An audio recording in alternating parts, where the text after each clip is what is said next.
Ilang taon nang nagtatrabaho si Elisa bilang doktor sa pampubliko na ospital. Kilala siya bilang isang magaling na doktor. Ngunit marami ang may ayaw sa kanya dahil sa kanyang pag-uugali. Dahil kung pandirian niya ang mga pulubi, akala mo naman ay sobrang yaman na niya. Ano ba? Wala akong panahon para sa inyo. Inis na saad ni Elisa nang patuloy pa rin siyang sinusundan ng mga bata upang manghingi ng barya. Tinulak ni Elisa ang bata papalayo sa kanya at agad na hinugasan ng alkohol ang kanyang kamay.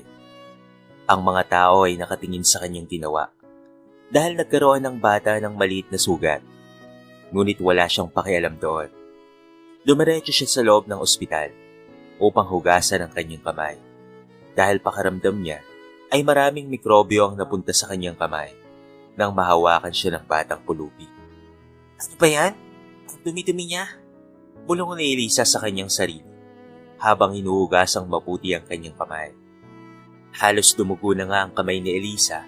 Kakakuskus niya rito. Mawala lamang ang sinasabi niyang mikrobyo.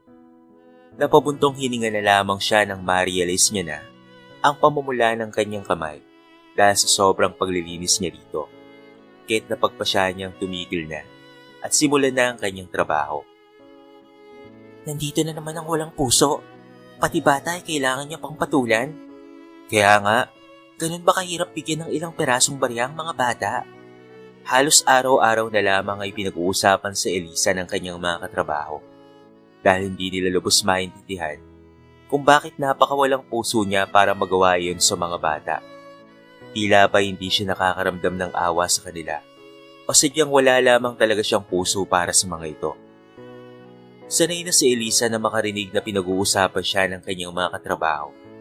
Minsan pa nga ay harap-harapan nila siyang pinag-uusapan habang siya ay nagtatrabaho.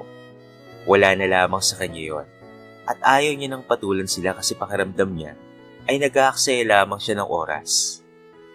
Magsipagtrabaho na lamang sana kayo kaysa puro kayo chismisan dyan. Malakas na sambit ni Elisa at binagsak ng malakas ang mga papeles sa kanyang mesa. Pagod na siyang pakinggan ang mga walang kwentang mga komento nila patungkol sa kanya. Kaya pinaringgan ni Elisa ang kanyang mga kasamahan sa trabaho dahil pare-parehas lang naman sila ng sinasahod pero puro sila kwentuhan samantalang si Elisa ay puro trabaho. Matapos ang ilang oras na shift ni Elisa ay nag-out na nga siya. Habang papauwi na si Elisa ay may mga batang nanlilimos na naman sa kanya. Sinuot niya ang kanyang earphones at nagkunwari na wala siyang naririnig para lubayan siya ng mga bata. Ngunit sa sobrang gutom ng mga bata, ay sunod sila ng sunod sa kanya, umaasa na mabibigyan ng kahit kakaunting barya. Sobrang pagod na si Elisa, na palagi na lamang gano'n ang sitwasyon tuwing umuwi siya. Dahil pakiramdam niya, ay dapat ang mga magulang ng mga bata ang gumagawa ng paraan upang makakain sila. Kaya pakiramdam ni Elisa, hindi niya dapat bigyan ng pera ang mga bata dahil hindi niya naman obligasyon na pakainin sila. Sa totoo lang ay tama naman talaga si Elisa, pero sadyang may mga magulang talagang pabaya dito sa ating lipunan. Ano ba? Hindi niyo ba ako titikilan o tatantanan? Naiinis na tanong ni Elisa at tumarap sa mga batang pulubi. Ang mga kamay ng mga bata ay nakalahad pa rin sa ere. Tanda na lang hihingi sila ng kakaunting barya pang kain. Manghihingi lang po kami ng kaunting barya, ate. Sobrang gutom na po talaga kasi kami. Ilang araw na po kaming hindi nakakakain ng maayos. Halos may iyak-iyak na wika ng edad na nasa 10. Napahirap na lamang si Elisa at saka ito nagsalita. Kung gutom kayo, bakit sa akin kayo humihingi ng pagkain? Doon kayo humingi sa mga magulang nyo dahil sila ang may obligasyon na pakainin kayo at hindi ako. Wala po kaming magulang. Biglang natigilan si Elisa at pakaramdam niya ay napahiya siya. Nakaramdam siya ng kaunting awa sa mga bata at kinuha na lamang ang kanyang wallet. Pagkatapos ay binigyan sila ng 100. Ito na ang una tuling beses na manghihingi kayo sa akin, ha? Naiintindihan niyo ba? Saad ni Elisa para lamang tigilan na siya ng mga bata. Opo, salamat po ate. Nakita ni Elisa ang mga ngiti sa mukha ng mga bata dahil doon ay nakaramdam siya ng kaunting tuwa sa kanyang puso. Pero nawala rin yun kaagad nang maisip niya kung gaano sila kadiri. Nagpatuloy sa paglalakad si Elisa patungo sa kanyang kondo. Ang kanyang tirahan ay 10 minutes walking distance lamang mula sa kanyang ospital na pinagtatrabahuan. Kaya lagi niyang pinipiling maglakad upang makatipid. Nakatingin si Elisa sa kanyang telepono dahil tinitignan niya kung ano ang kanyang orderin na pagkain. Para sakto pag-uwi niya sa kanyang kondo, ay kakain na lamang siya.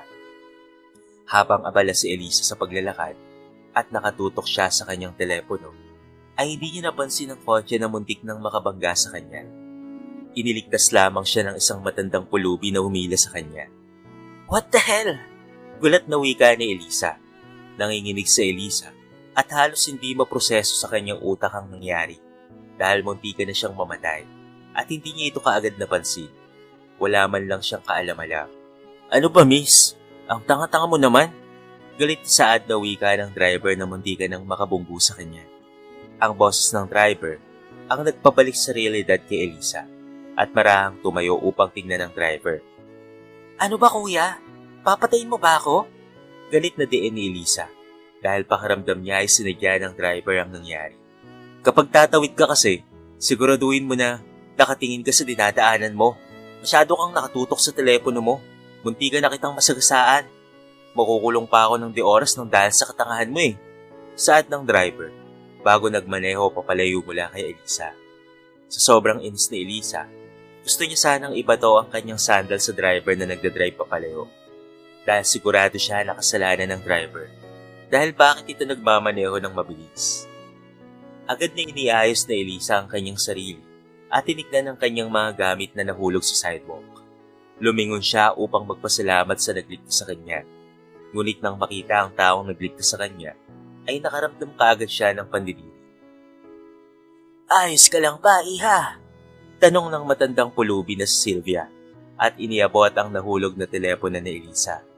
Agad na kinuha ni Elisa ang kanyang telepono mula kay Sylvia at agad na pinunasan ng wipes dahil pakiramdam niya ay marami itong mikrobyo. Dahil isang pulubi si Sylvia. "Salamat." Halos alinlangan pang pagsagot ni Elisa. Lalapit sana ang matanda sa kanya, ngunit tinulak siya ni Elisa dahil nangangamoy ang matanda at ayaw niya itong lumapit sa kanya. Napansin naman niyo ni Sylvia, kaya hindi na siya nagtangka pa. Inabot na lamang ni Sylvia ang wallet at iba pang nahulog ni Elisa na gamit.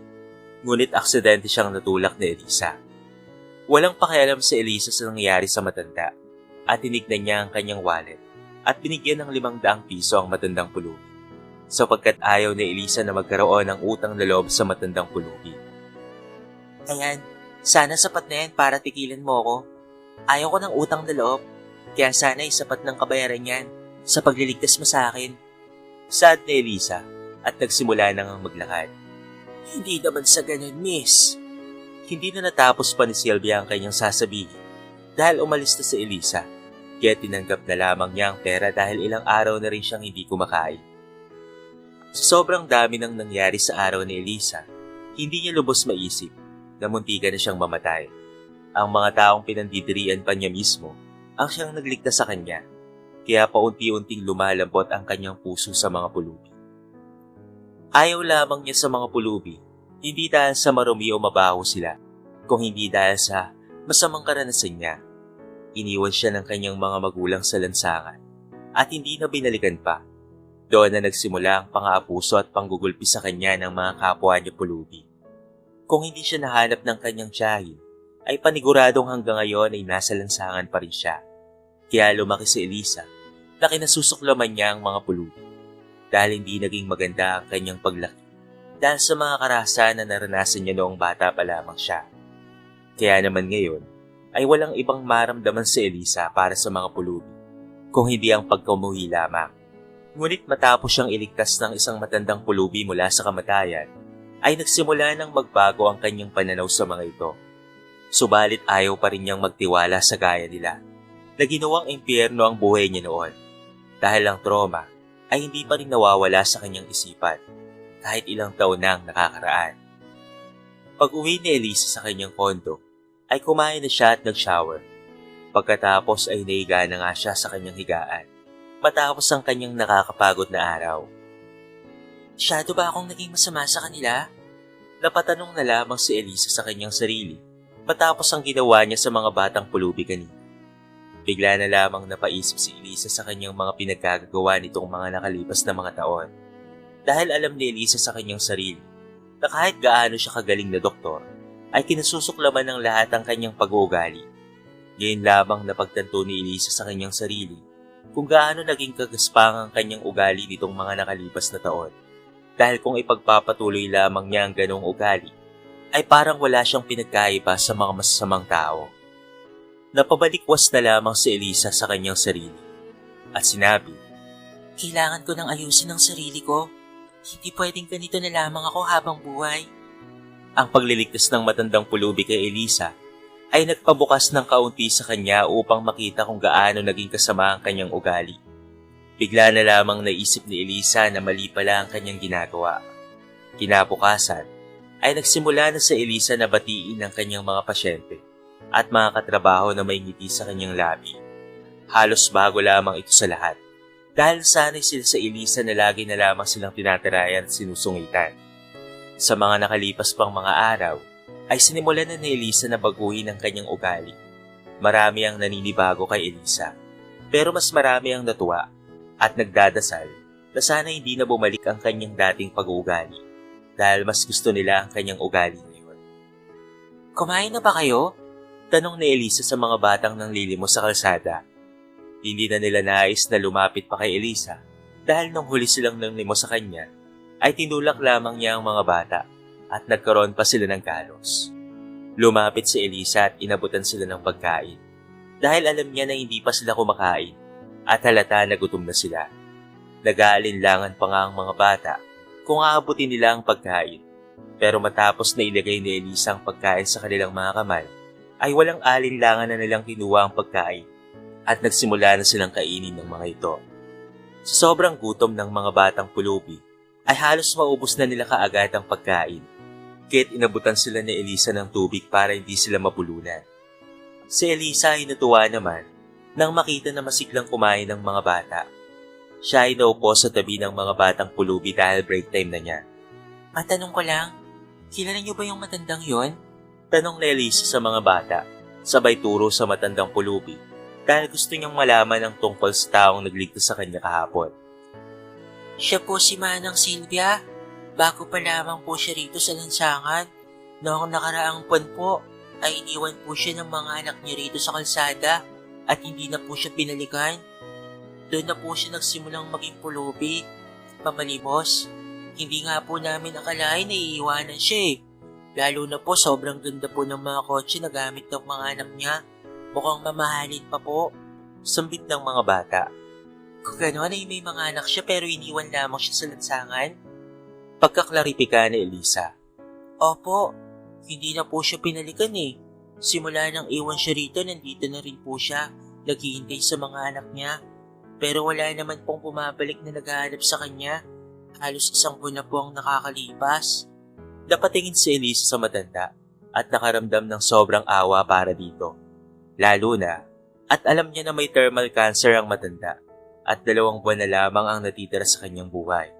Dahil minsan niya na itong naging pasyente sa ospital nila nang dalhin siya ng isang naaawang napadaan na tao. Ngunit hindi naman niya kaya na ampunin ng matanda, kaya't binayaran na lamang nito ang mga gamot na kinailangan. Pagkatapos, ay bumalik na rin ang matanda sa lansangan. Bit-bit ang mga gamot na ibinigay sa kanya ng taong nagmagandang loob lamang. "Kawawa naman siya," bulong ni Elisa sa kanyang sarili, matapos marinig ang nakakaawang kwento ng matanda. Alam ni Elisa na matrabaho mag-alaga ng matanda, ngunit buona sa kanyang puso na patuloyin ang matandang pulubi sa kanyang tahanan. Dahil gusto niyang bigyan ng kaunting komportabling buhay si Silvia sa 2 buwang natitirang buhay nito. Lalo na, at naisip rin ni Elisa na ito na ang isa sa paraan upang ipakita ang pasasalamat niya kay Silvia sa pagsagip nito sa kanyang buhay. Bumili si Elisa ng ilang perasong damit para gamitin ni Silvia dahil wala tong mga damit. Inayos rin niya ang kanyang isang bakanting kwarto sa kanyang kondo na naging tambakan na lamang. Bumili rin ng bagong higaan si Elisa at iniayos ang kwarto na pagtutuluyan ng matanda. Sobrang natuwa naman si Elisa sa naging resulta ng kwarto. Nilapitan nga ni Elisa ang matanda at kinausap. Dinala niya ito sa kanyang kondo at binigyan ng damit. Siya na rin ang nagpaliko sa matanda. Wala nang pamilya si Elisa dahil maaga ring namatay ang mga tiyahin na kumupkop sa kanya. Kaya ibang pakaramdam ni Elisa nang sinimulan na niyang alagaan si Sylvia dahil pakaramdam niya ay nagkaroon siya ng panibagong ina. Hindi naging madali ang mga unang araw na kasama ni Elisa si Sylvia dahil lumalala na pala ang sakit nito na cancer. Kaya sobrang inaalagaan ni Elisa si Sylvia at ginagawa ang lahat upang gumaling ito. Pero alam niya sa kanyang sarili na hindi nagagaling pa ang matanda kasi hindi naagapan ang sakit nito.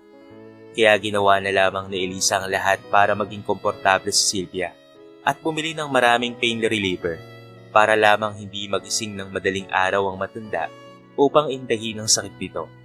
Sinubukan ding tanungin ni Elisa ang pangalan o ibang mga impormasyon ni Sylvia. Ngunit meron ng Alzheimer's ang matanda at hindi na niya masyadong naaalala ang kanyang buong pagkatao. Kaya hinayaan na lamang ni Elisa at hindi na ito pinilit pa. Gusto lamang ni Elisa na alamin sana kung saan nakatira si Sylvia upang makausap niya ang mga anak nito. Dahil hindi niya alam kung gugustuhin ba nila na makita ang kanilang ina sa huling pagkakataon. At kung may konsensya pa ba sila sa pag-iwan sa kanilang ina sa lansang. Ngunit isang araw bago pumasok si Elisa sa kanyang trabaho, may mga sinasabi si Sylvia at isa doon ang isang address at agad naman itong isinulat ni Elisa sa papel upang hindi niya ito makalimutan. Nagpasya siya na hindi na muna pumasok sa kanyang trabaho at dalhin roon ang matanda. Nang makarating sila sa address, ay biglang bumalik sa dating wisyo si Sylvia at doon niya nalaman na sobrang yaman pala ng matanda. Ang mga anak ni Sylvia na nag-abandona sa kanya ay namatay sa isang aksidente 2 linggo matapos silang abandonahin ng kanilang ina. Elisa, iha. I will just talk to my lawyer. Will you be alright in here alone? Tanong ni Sylvia kay Elisa. Pakalipas ng buong araw nilang pananatili sa mansyon. Tila ba sobrang nag-iba ang matanda, lalo na sa pananamit nito. Dahil mukhang hindi naging pulubi si Sylvia, dahil sa kanyang suot ngayon na mukhang napakamahal na damit at sa paraan ng kanyang pananalita. Biglang nanibago si Elisa dahil hindi niya lubos maisip na sobrang edukada pala ni Sylvia. Tumango na lamang si Elisa sa sobrang gulat at naghintay sa labas habang kausap ni Sylvia ang kanyang mga abogado. Dahil nga naboboring si Elisa, ay naglibot-libot muna siya at nagtingin-tingin ng mga larawan sa wall. Nagulat na lamang si Elisa nang makarinig siya ng sigaw mula sa opisina. Nagtungo roon si Elisa upang tignan ang sitwasyon at nakita si Sylvia na nag-aagaw buhay na. Kaya agad na tinakbo ni Elisa ang matanda sa ospital. Ngunit dead on arrival na to nang ito ay dumating sa ospital. Bakit? Bakit? Sigaw ni Elisa at sinusubukang gisingin si Sylvia. Napapahagulgol ng iyak si Elisa habang sinusubukan pa ring i-revive ang matanda. Ngunit wala na siyang magagawa pa. Sobrang binago ni Sylvia ang kanyang buhay, lalo na ang kanyang pag-uugali. Sobrang lungkot niya sapagkat nasanay na siyang kasama ang matanda. Ngayon na wala na si Sylvia, hindi niya alam kung papaanong magsisimula muli. Dahil sobrang naging malaking parte ng buhay niya ang matanda at parang naging pangalawang ina niya na ito. Alam niya na mawawala rin sa kanya si Sylvia dahil may taning na ang buhay nito. Ngunit hindi pa siya handa para roon. Sobrang iyak ni Elisa dahil parang nagkaroon siya ng pangalawang ina simula nang makilala niya si Sylvia. Kahit na sobrang sakit, ay kinakaya ni Elisa. Binigyan niya ng maayos at decenteng living si Sylvia at tinabi sa puntod ng mga anak nito. Nang pauwi na sana si Elisa, ay biglang lumapit sa kanya ang abogado ni Sylvia. Miss Elisa, tama ba? Tanong nito. Opo, ako nga po. May kailangan po ba kayo sa akin? Tanong ni Elisa dahil alam niya sa kanyang sarili na binayaran na niya ang lahat ng ginastos sa burol ni Sylvia gamit ang kanyang sariling pera at binayaran niya na lahat ng kanyang kailangang bayaran. Inabot ng lawyer ni Sylvia kay Elisa ang last will testament ni Sylvia. Nabigla siya nang malaman na iniwan pala ni Sylvia ang lahat ng ari-arian sa kanya. Ito ay bilang pasasalamat sa lahat ng naging tulong at pag-aalaga nito sa kanya. Sobrang hindi makapaniwala si Elisa sa kanyang mga nababasa at naiiyak na lamang ito dahil hanggang sa uling sandali ng buhay ni Sylvia ay iniisip pa rin siya nito. Pinapirma si Elisa ng lawyer ni Sylvia upang maging legal lahat ng mga dokumento at nang sa gayon ay masimulan ng mailipat ang lahat ng ari-arian sa pangalan niya. Kaya naman agad niya itong pinirmahan. Ginamit ni Elisa ang pera na iniwan sa kanya ni Sylvia upang ipangbayad sa mga utang niya. Samantalang ang iba naman ay pinangpagawa niya ng bahay ampunan para sa mga batang pulubi. Halos linggo-linggo rin siyang nagpapakain sa iba pang mga pulubi sa lansangan dahil alam niya kung gaano sila nahihirapan mamuhay sa lansangan. At isa pa, alam niyang ikakatuwa ito ni Sylvia kung ito ay nabubuhay pa. Gustuin man ni Elisa na lahat sila ay kupkupin, ngunit alam niyang hindi niya kaya. Kaya ginagawa ni Elisa ang lahat ng kanyang naisipan na paraan para lamang makatulong sa kanila sa kaunting paraan. Alam ni Elisa sa kanyang sarili na matutuwa rin talaga si Sylvia kapag nalaman niya na napupunta ang kanyang pera sa maayos na paraan. Lalo na at inampon ni Elisa ang mga batang pulubi na minsan nang nag-alaga kay Sylvia habang nakatira siya sa lansangan. Natutunan ni Elisa na hindi lahat ng tao ay masama at magkakapareho ng ugali. Kailangan lamang niyang matutong magtiwala muli at kilalanin ang bawat tao upang malaman ang totoo nilang ugali at tunay na intensyon. Kasi hindi mo pwedeng malaman agad ang ugali nila hanggat hindi mo pa sila nakikilala ng lubos. Napakalaking aral ang natutunan ni Elisa magmula nang dumating sa buhay niya si Sylvia, ang matandang pulubi, na isa palang napakayamang tao.